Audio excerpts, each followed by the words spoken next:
वाले गुरु जी, परम श्रद्धेय पूज्य प्रातः स्मरणीय श्री स्वामी रामानुज प्रपन्नाचार्य गुरु जी, सेवा कुंज वाले गुरु जी,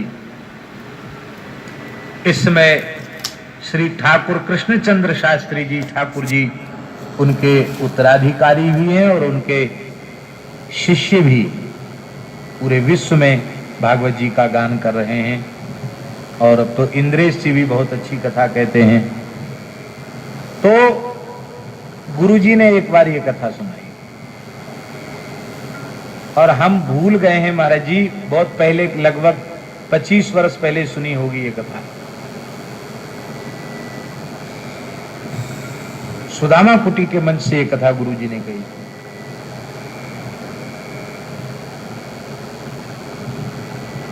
और हम भूल रहे हैं, किसी ग्रंथ का उदाहरण दिया था कि अमुक ग्रंथ की कथा है, मैं भूल रहा हूं।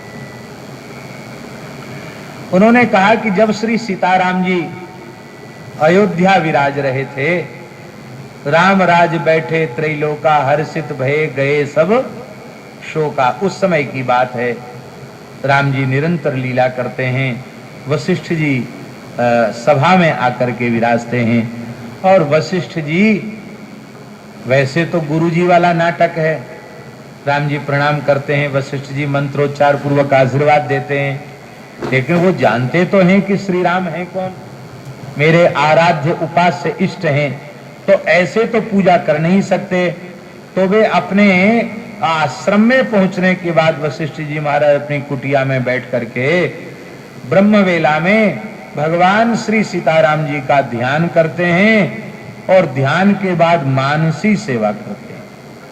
संपूर्ण सेवा मानसी में श्री वशिष्ठ जी महाराज करते हैं। एक दिन वशिष्ठ जी मानसी सेवा में बैठे तो उन्हें विपरीत श्रृंगार दिखाई पड़ा। राम जी तो गौर दिखाई पड़े और श्री किशोरी जी श्याम दिखाई पड़ी। उनको आश्चर्य हुआ कि ये कांति परिवर्तन कैसे हुई, ये रंग कैसे बदल गया भाई। बार बार ध्यान करते हैं पर वही छवि दिखती है, राम जी किशोरी जी के रूप में और किशोरी जी राम जी के रूप में, विपरीत श्रृंगार।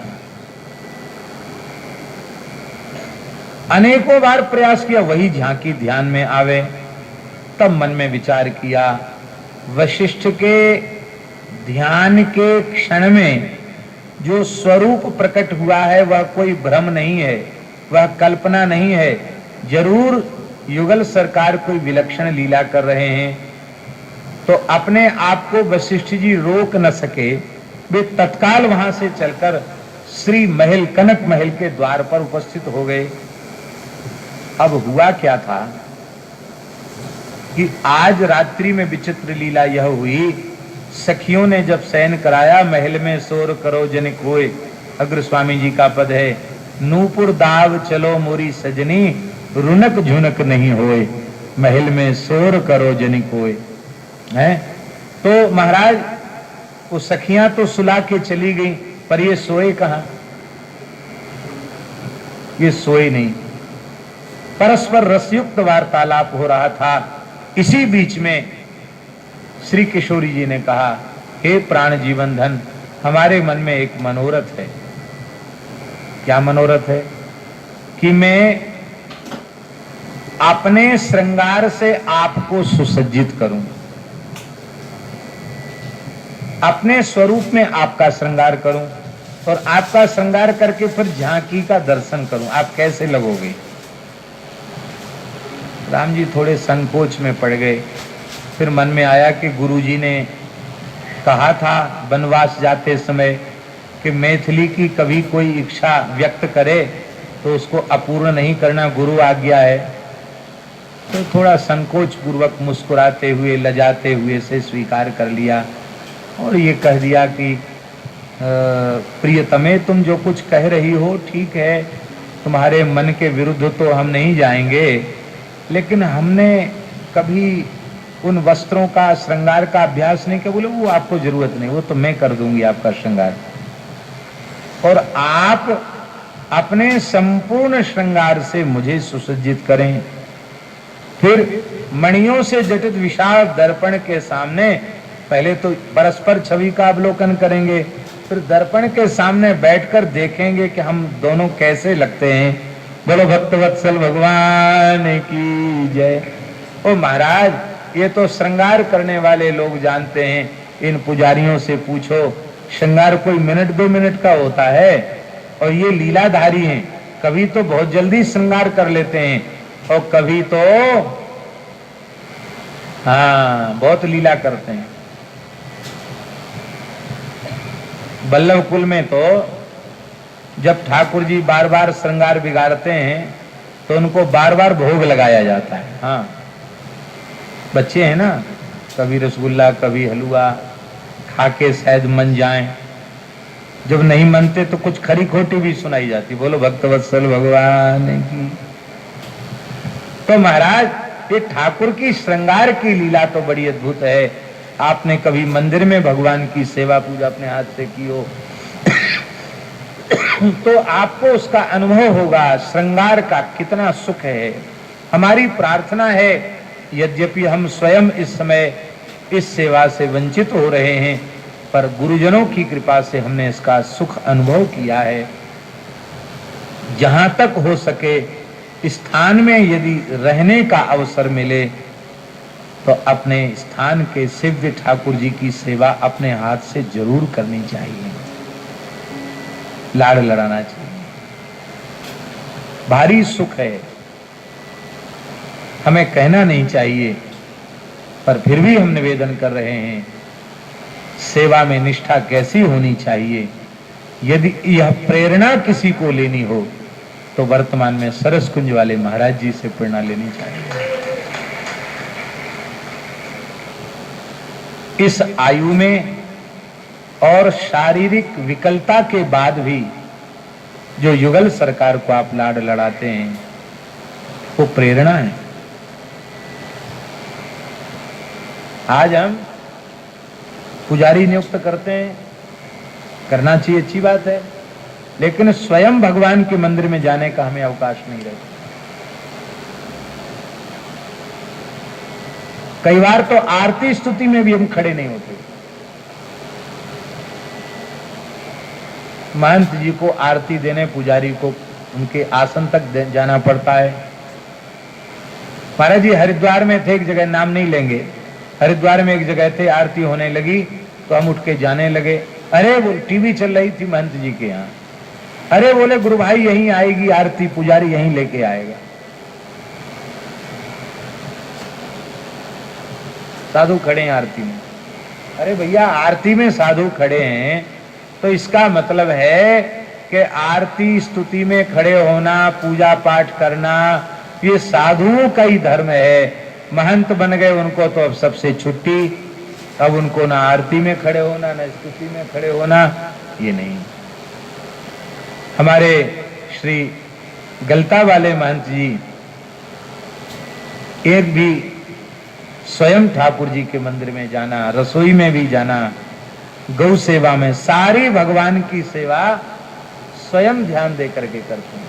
ये सुख है, सेवा का सुख महाराज जी अपने हाथ से सेवा करने पर प्राप्त होता है, बहुत सुख मिलता है।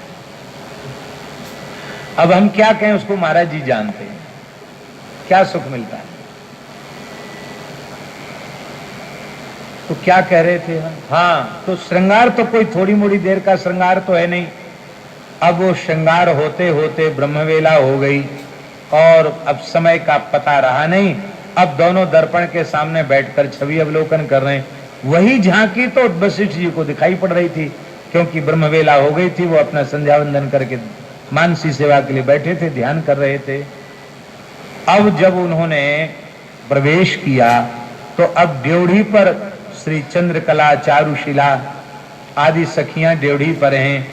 गुरुजी को तो कहीं रोक टोक है नहीं, यहां तक तो गुरुजी आ गए।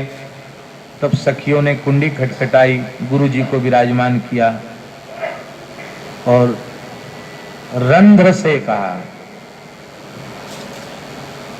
रोशनदान कहते हैं ना, रंध्र से, गवाक्ष रंध्र से सखियों ने कहा, जय जय श्री गुरुदेव भगवान पधारे हैं। ओ गुरुजी आ गए। अब गुरुजी आ गए तो तत्काल गुरुजी का आदर करना है। तो अब जल्दी जल्दी आभूषण उतारे, अपना अपना श्रृंगार धारण किया। सब श्रृंगार तो बदल गया। राम जी की थोड़ी घुंघराली अलकावली काढ़ के श्री किशोर जी ने मांग भरी थी, वो रह गई और तो सब बदल गया।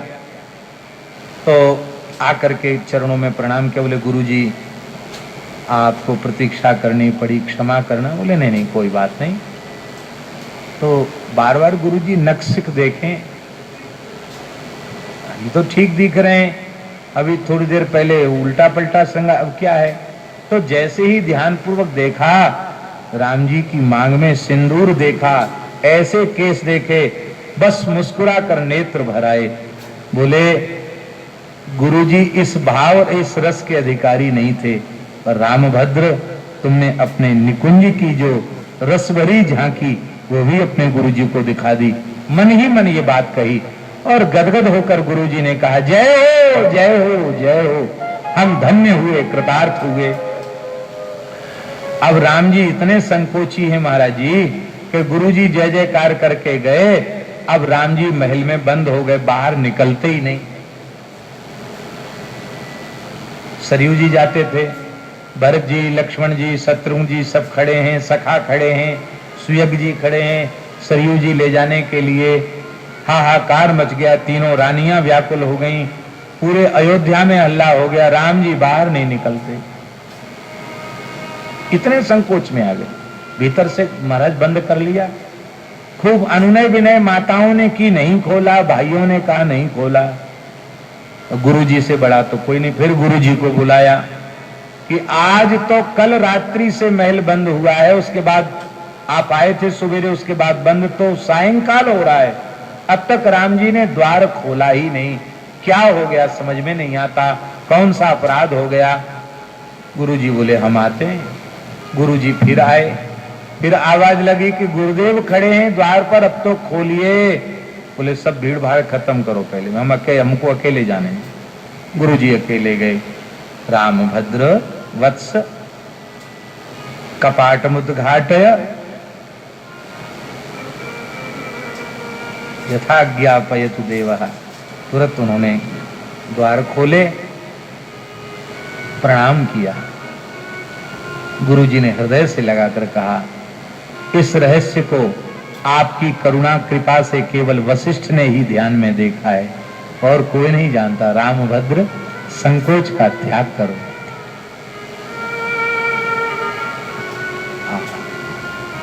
ऐसे हैं संकोची हमारे राम जी। गुरुजी ने देख लिया तो अपने से बड़ों ने यहाँ देख लिया, ये उनको बहुत संकोच लग गया।